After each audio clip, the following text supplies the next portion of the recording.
ଟି20 ପରେ ଦିନିକିଆ match series ଆଣିବ KL Rahul.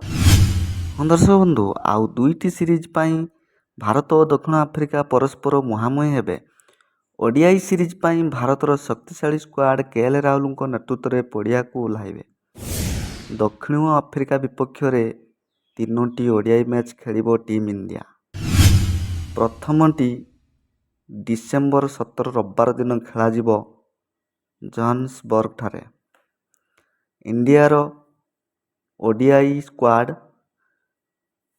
Ruturaj Gaikwad, Sai Sudarshan, Tilak Verma, Rajat Patidar, Rinku Singh, Shreyas Iyer, KL Rahul, Sanju Samson, ଅକ୍ଷର ପଟେଲ, ୱାଶିଂଟନ ସୁନ୍ଦର, କୁଲଦୀପ ଯାଦବ, ଯୁଜବେନ୍ଦ୍ର ଚହଲ, ମୁକେଶ କୁମାର, ଆଭେଶ ଖାନ, ଅର୍ଶଦୀପ ସିଂ ଓ ଦୀପକ ଚହର।